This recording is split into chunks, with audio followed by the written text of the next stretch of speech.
I've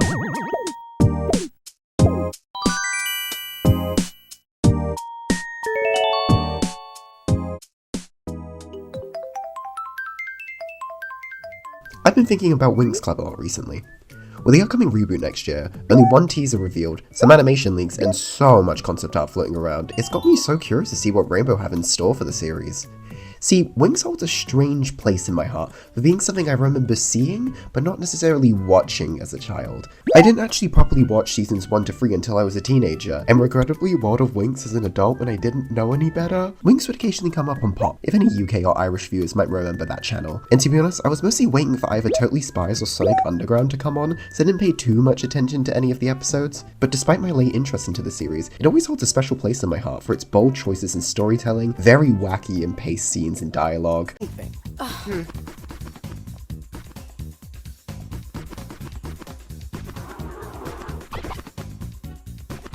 But most of all, for always being there, even if I might have not realised it. For those who might not know, Winx Club was a 2000s kids cartoon and multimedia franchise created by Eugenio Straffi, with help from studios Rainbow and Rai, and a little help from Nickelodeon, but we'll put a pin in them for now. The show followed a group of fairies called the Winx, attending Althea Fairy School, starring our naive but compassionate lead character, Bloom, a human who recently discovered she's a fairy, the confident and fashion diva Stella, the sweet but shy Flora, the smart but blunt Tecna, the quiet but playful Musa, and the late addition to the team, and my personal fave, the determined and caring Aisha. I, and many others, would consider it a staple in Y2K girls' media of our childhoods, right in between Totally Spies, Bratz, and Trolls, and Sonic Underground if you're not a coward. For many, it was probably their first experience of a story-driven show with each episode slowly building up a larger narrative, a main group of girls, and also taking risks with some of its themes of death, family separation, and how boys really aren't all that. However, where I felt each season it progressed further in quality, unlike some other shows, there was just one issue that haunted Winx: Nickelodeon. Now, I'm sure we all know Nickelodeon here. They make SpongeBob, and 20 other franchises they kill too quickly and hide from masses, along with a lot of allegations. And I mean a lot of allegations. Nickelodeon got involved with Winx when they bought 30% of Rainbow to prevent a total Viacom buyout, and to also keep creator Straffi involved with the series, and promising to help fund future seasons, specials, and movies, as well as redubbing seasons 1 through 3 to replace the previous 4-Kid stuff, when their unique changes to the script. Weird. Where'd he go? I have no idea. I think that's how hipsters are. They leave without saying goodbye. Oh. Despite sounding like nothing but positives, the grip Nick suddenly had on the franchise really started to impact the show, as their dub started taking liberties with writing, fight scenes losing impact and flair, characters' personalities and styles starting to get heavily drawn back to match each other, and better match some sort of girl group look. And I think the most egregious changes was the transformations becoming a lot worse in my opinion. A lot of it just felt kind of like a microwave scene, if you get my drift.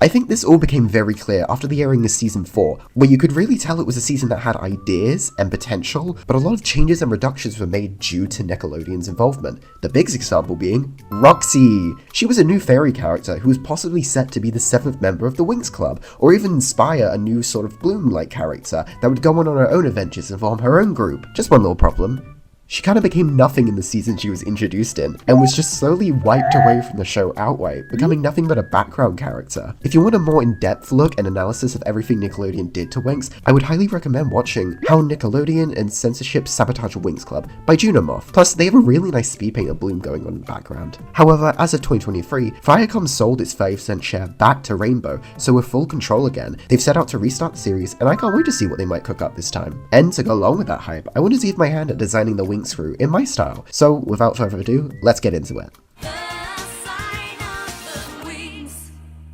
Kicking us off, we have Bloom, starting with the first main character. With the show already having Y2K fashion, I thought to try and blend a casual modern style with small elements of Y2K, so keeping the low-rise bell bottoms, but trading the crop top for more of a crop shirt and vest. I did initially plan for a denim skirt and possibly denim leg warmers to kind of match her new reboot look, if she possibly has that from the concepts, but I chose to keep with the jeans to help break up the silhouette and character styles better. I wanted to try a shirt and vest out to lean into a little bit more of her preppy side that we see somewhat in her Alt Season 2 outfit, but also keeping that cool artsy girl we know, so I hope she reads a little more studious. I also wanted to play up her crafty side by giving the bottom of her jeans a lace trim, and her pockets are fabric cutouts, as if she upscales as much as she can and do her part for using materials, just like making her own paints, even though she's only good at making watercolors for now. The keyword I didn't want to change about Bloom was her original color scheme, the yellow and blue. I feel like a lot of later Winx really likes to put Bloom in pink, which I don't think she's bad in pink. I just think it works better as an accent. A whole outfit just doesn't match. And don't even get me started on Fate the Winx starter and its whole wardrobe situation. So I'm really happy with the pastel yellow I picked out for her, as well as tweaking her turquoise into more of a mint color. This all helps pop her red hair again, which, speaking of, I didn't tweak too much. I just made it a bit longer to match some later seasons looks and a bit more of a rougher flair to it. Although I kinda wish I brought back the wolf cut, as she did look really cute with one.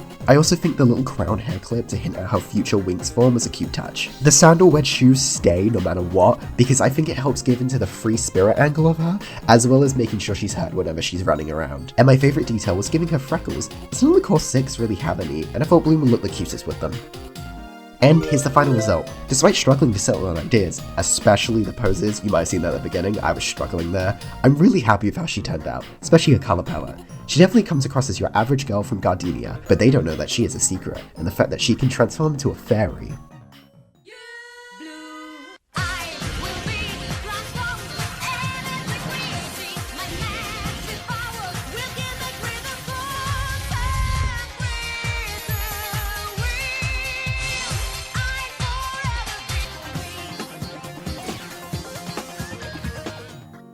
But you didn't see that coming. Well, instead of just revealing the fairy form, I thought to spruce it up a little and try my hand at a little magical girl transformation sequence, since they are my favourite bits of those shows. For my take on the fairy forms, I chose to make them a lot more fairy tale-esque, like Bloom dreamed of, taking more petals and dewdrops mixed with glitter, as opposed to the original sleek Y2K go-go outfits. I think on one part because I couldn't really imagine any other way of topping the OG outfits. They're just too good.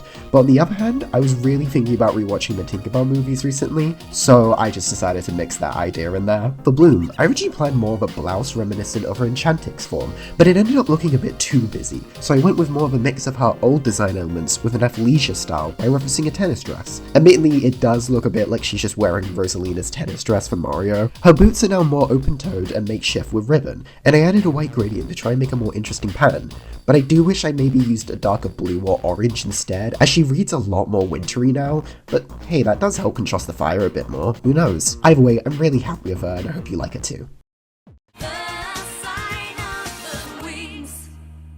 Moving swiftly on, we have the second fairy in me and the fabulous diva herself, Stella.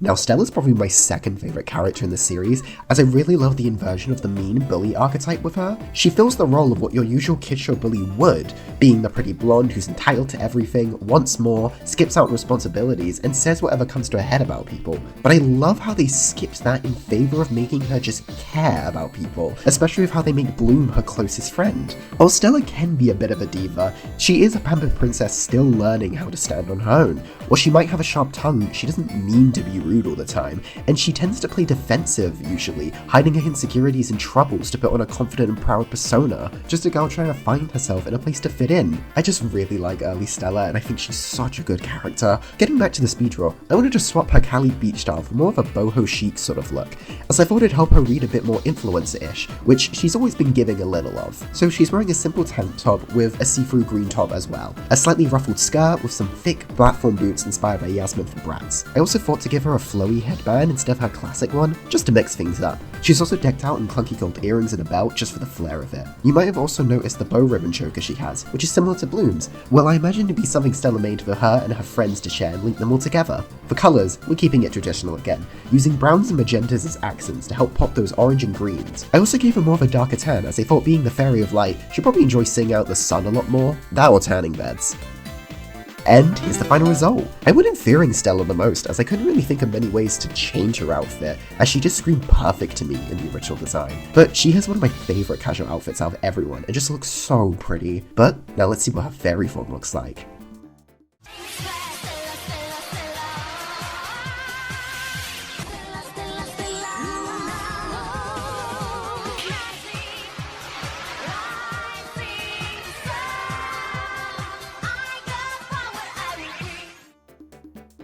For Stella's fairy form, I had the most trouble trying to change it into more of a floral design. I know I wanted to keep aspects of the short shorts, but also trying to tie in more of a royal, princely aspect into her design. In the end, I turned her arm braces into wrapped up petals with a sleeve underneath. her top into a wrapped up petal that goes high on her neck, her shorts are a more waist-high lily-esque design, and her boots are now knee-high fabrics covering a real boot underneath held by butterfly pins. And although it looks like she might have an undershirt, it's actually her tan line showing, which she's hoping no one notices.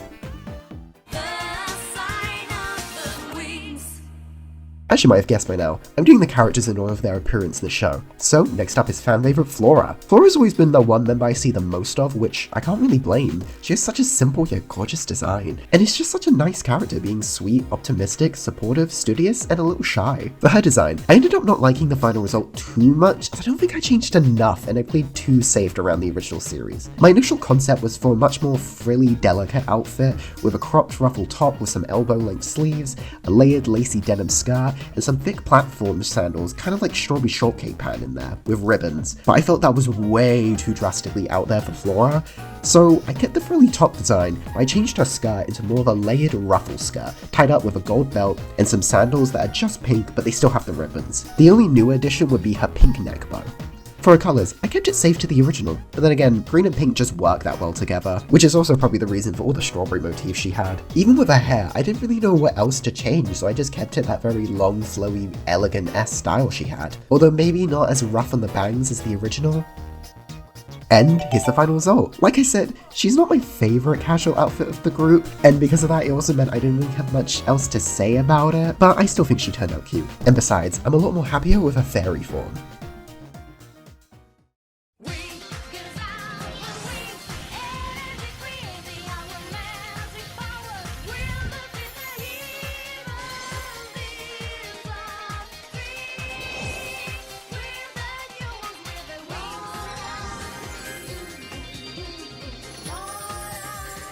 With Flora's fairy form, the change to a more floral petal design fit perfectly for her. Her hair's now tied up to a thick braid adorned with different flowers, and a green fringe instead of blonde, as well as her necklace being more of a choker that leads into a short corset with a high-waist rose puffy skirt. Her sleeves are similar to the original, with a touch of butterfly pins, and her shoes are now more open-toed like blooms. I'm really happy with how her final form came out, and she's definitely one of my favourite fairies.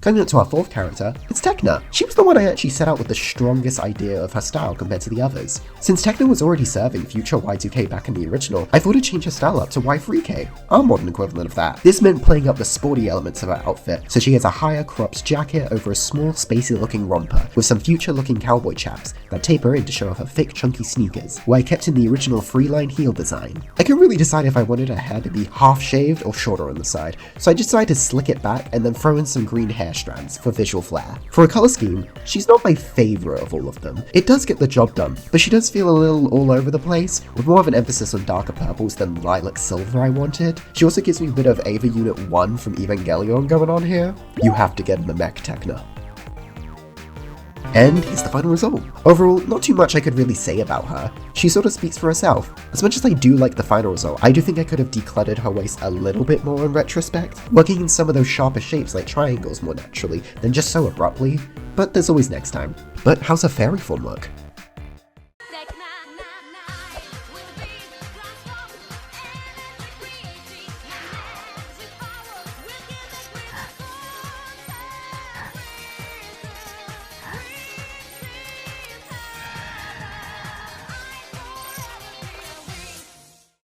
For Tecna, I took a very different approach to her fairy form. While I love her original Mugler bodysuit going on, she definitely stood out from the main group in her own way, so I wanted to try and unify them more. Since her original form was so sleek and futuristic, I thought to inverse it and try and take more reference from 60s space futurism period, giving more of a boxy frame tied together with a belt, sharper shoulder gloves, a visor with little bits poking out, and some thick astronaut boots that are way more floral themed. I also made her hair a bit fluffier just to stand out a bit more from the casual hairstyle. And although her wings look a little different, they do still form a paper plane whenever she flies. I just wanted them to have a bit more visual shape, so chose to go with more of a dragonfly inspiration with pixelization inside. Tecna is for sure one of the most drastic changes, but I think she's so cute, and having more of the nature elements really helps with the transition into her Chantix form a lot more. Fifth is none other than Musa. She was the most surprising one to me in the series, with her being the most sensitive of the girls, really contrasting her whole tomboy style and confident nature for when she'd call out people on their rudeness, leading to some of the most interesting scenes with her in the original Winx. Also, Riven was putting this girl through war. Queen, get up, he is not worth it. We never cry. For her outfit, I wanted to bring in some indie rock elements with a cropped tied up shirt, some rolled up sleeves, a stripy arm sleeve, baggy jeans with ribbons, and lots of silver rings and chains. I also wanted to mix up her hair, trying to imitate the original sharp pigtails, but in more of the style of a low bun Y2K look, something to make her hair just a bit longer, so it seems a bit more natural when she gets longer hair in season 3, as opposed to them just using magic to get it. For colours, we're back to the original again, with reds and light blues, as the bright colours really help her pop out from the group more, although I did add in some more hints of purple with her arm sleeve stripes, bow, and shoelaces, as well as the gradients on the ribbons. I gave her a little flower knot hair tie piece, as a nod to her heritage, but also as a cute reference to the more floral and earthy fairy designs they have now. Overall, I'm really happy with Musa. She just jumps out in the right way for me, and I really like all her little details like the wave pattern on her shirt that's meant to be a mix of a traditional pattern but also music waves. I also did make a slightly longer hair variant, where she puts them more into buns with hair flowing out, trying to imitate her season 3 pigtail look, but in my own way. But what's her fairy form like?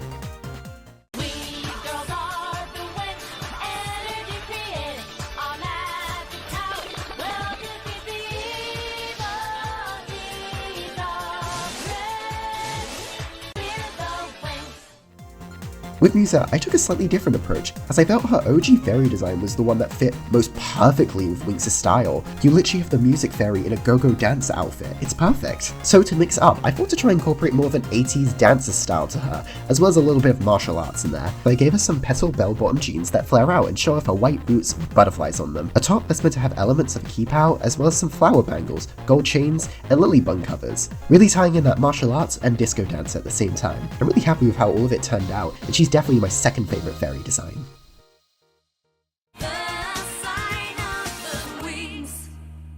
Last but not least is my personal fave, Aisha. She was a later addition to the group, coming in season 2, kind of like the halfway pre-cure in a season, or the late Sailor Scout joining. And in her defense, she mostly had to escape the family situation, and also try to free the pixies by herself. Her arcs of overcoming fear, learning to relax and form connections, and gaining confidence to stand on her own 2 feet are just amazing. And also she's a Gemini with her birthday being 2 days before mine, so we love her to win. For her design, I wanted to try and make sporty but cute. I don't think I entirely succeeded, but it was worth a try. I gave her a unique strappy long sleeve top with a blouse over it, along with a cargo skirt and some cargo leg warmers, because Aisha and leg warmers just go hand in hand. I also tried giving her a cropped puffer jacket vest thingy, but I don't think it worked out as well as it did in my head, so it ends up getting cut. For her hair, I didn't really want to change too much other than making it way more wavy and flowy, with some beads at the end of her hair, just to tie into the front strand beads more. For her colours, I was playing around with greens and pinks, having blue accents like the blouse, but I decided that it worked a lot better when I actually flipped it so the pink was the accent, which you'll see in the final result. I was struggling a bit to make the clothes seem a bit more unique and dynamic, but I think a lot of the problem came down to the posing and just how simple it was. But it did help make for an interesting silhouette with the leg warmers, so I'm fine with that. And here's the final result. Not my best, and definitely could have used a bit more time in the oven, but I just think Aisha's really cute and can definitely make anything work. In retrospect, cutting the blouse for the puffer would have made a lot more sense, but if you've seen any of my other art, I love me a blouse design, so unfortunately, the blouse stays. Besides, I love her fairy form way more.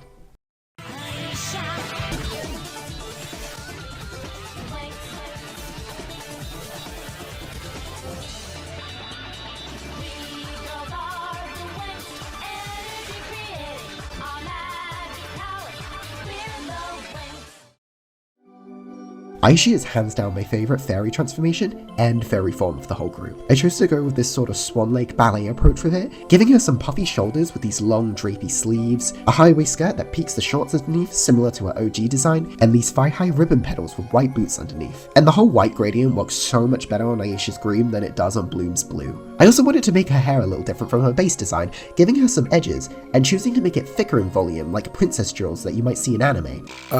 Editing Alpine here. So I just realized I just did Diaspora without realizing it.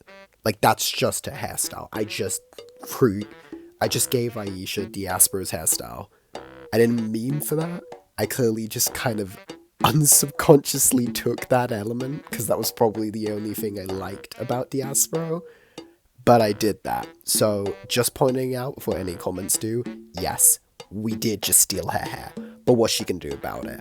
Bald. With a bit that's half up, tied back with a lily. My main idea for this was that when she would transform into her Enchantix form, the jewels would continue to twist down, forming a mix of twist braids and locks in her hair. But like the others, you have to wait another day to see the Enchantix forms.